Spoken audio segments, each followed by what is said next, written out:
Hi everybody, it's Crazy Homemaker again. Back still out in my gardens. I'm going to show you my greenhouse right now and what I've got happening here. So I've just entered the greenhouse and let me show you what I've got set up. It's a mess, but I'm experimenting greatly in here. Okay, it's cold out.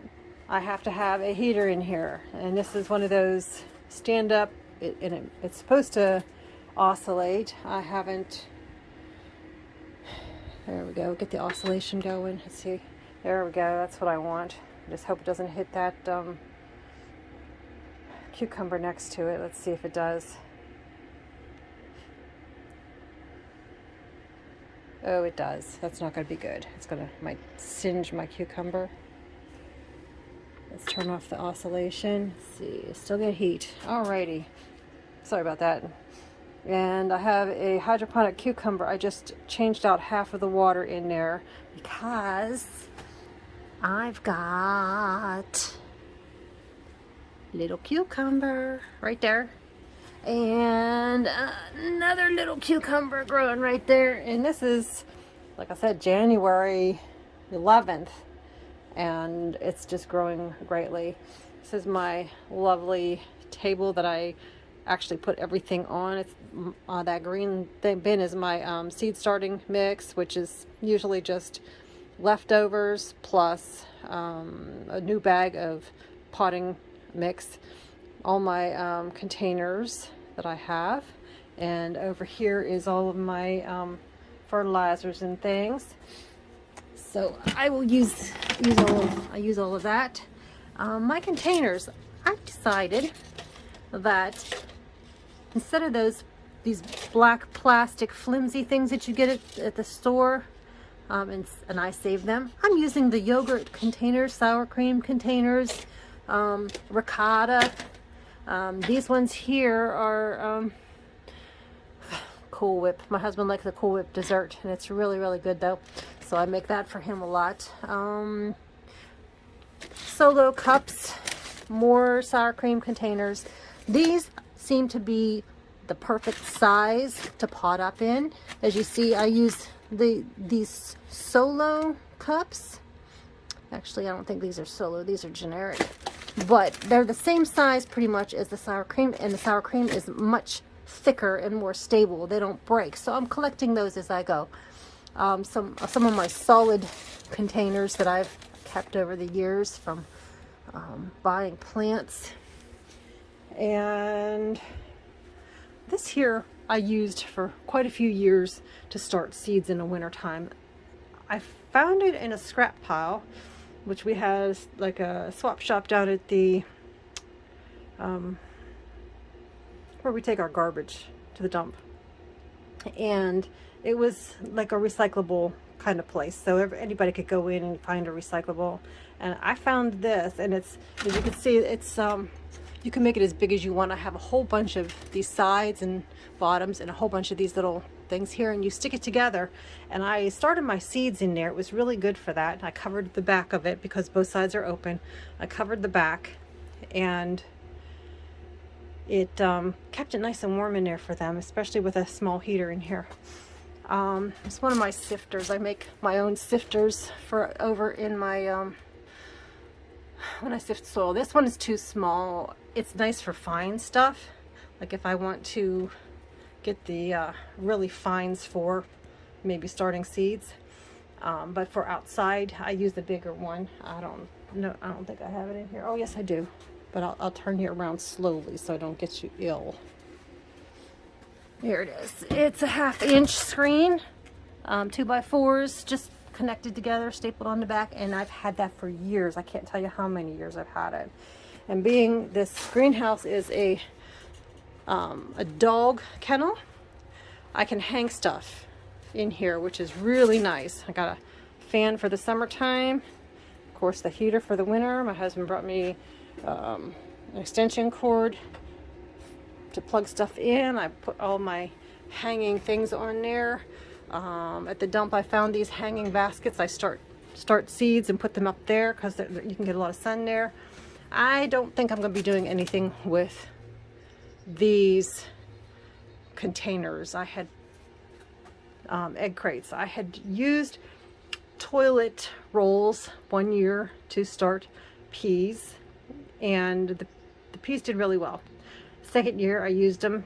They must have put something in the cardboard that it prohibited the seeds from starting, so I will never start seeds in toilet rolls again, and I'm planning on not starting them in these egg crates. I haven't decided yet. Small trays, meat trays, I saved because I put them underneath my plants to water from the bottom sometimes. Here's what I got going in here. I got a little cucumber.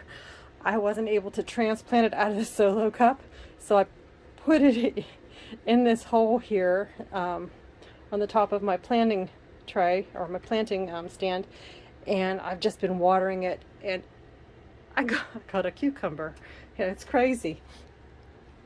These, here's some ghost peppers. I have 4 ghost peppers in here, 3 and 4. 2 volunteer tomatoes, some kale I had planted.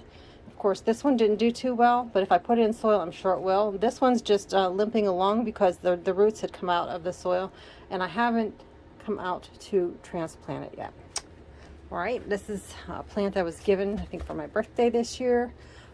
Christmas cactus, which bloomed at Christmas, which was nice. I have a aloe vera. I'm trying to see how long it will stay out in the weather. And it's growing some new shoots. So I have like hundreds of them in the house, and I hate to throw away a plant. Some of my flowers that I've dug up and brought in. Here's another kale that I didn't get to transplant yet. I've just been watering it. And here, like I said, the meat trays, I put water in there, or at least overflow from top down. This is an experiment. These were wonderful strawberries that I had had a rotten one in a bunch that I got from the grocery store, and it was they were grown in the USA, so I'm pretty confident that there wasn't any radiation happening to them. So I cut them in half and then cut them in half again. So I put 2 quarters in this one, 2 quarters in that one. That one didn't grow. This one started to grow. So I'm going to have to transplant all of these and cross fingers. 3 volunteer lantana. I'm going to take them with me when we go to my niece's, because I have a place I need to plant them up there. My 1 avocado tree. A tomato plant. I'm going to shake my tomato again. I'm going to have to wrap it around my string. But I've got little tomatoes growing here. I don't even know what kind of tomato plant that is. Green bean plant. 6 or 8 green beans in this 5-gallon bucket. I don't know which one it is. I think they're aroma. But I've been getting some green beans here and there. And I've been getting to them a little late. So I find that I will be using them for seed. So I might grow some more in the wintertime, but here's what my kale looks like right now. My lacinato kale, or something de Niro, something, not Cavallero Nero, it's something else. And okay, this is my experiment. These 4 buckets of carrots. I watch a guy in, I think it's Scotland, homegrown veg, and he plants his seeds in buckets about this size, and he grows bumper crops. And like I said before, I cannot start carrots from seed unless I put them in a small tray and grow them and then transplant them. So these are all transplants from like October or November. I say it's doing good. My own compost is in here, so I got a couple of tomato plants growing. I need to remove those. These are apple trees from seed. I can't wait to see how these all grow. A persimmon tree that can't wait to plant that in the spring. Hazelnut, no, dwarf cherry, and the other stick with the leaves on it is dwarf cherry. There's another avocado. So I'm pretty well set for some of these plants, the avocado and the dwarf cherry. This is my experiment. For some reason, I cannot grow radishes either. I mean, I grow green tops, and the soil has no extra fertilizer in it, but the tops are nice and green. It might be because of the lighting. I probably don't have enough light for them to even bulb up, but as you see, the little things here that should be a bulb is just a long red stem. So I might get one out of all of these trays that I have hanging on the inside here. Also, back out of my little corner here, I'm going to start hydroponic inside to see if I can grow them during the winter. Well, I have a okay setup. These are from Mike Vanduzee, his channel. I suggest you watch that if you want to start growing food and are afraid to even try it hydroponically. His method is fantastic and it works. So he uses the downspouts, and I made a couple downspouts, and this is one of them. And it's good for growing lettuce in it and other greens, leafy greens. However, I'm trying to convert it into a nutrient flow technique and an NFT system, which I put. I'm trying to get the drain to drain quickly. It's not draining as quickly as I would like it to drain, and it's backing up and it might overflow. So this is what my husband and I built. We built a rack. So I will have one or two more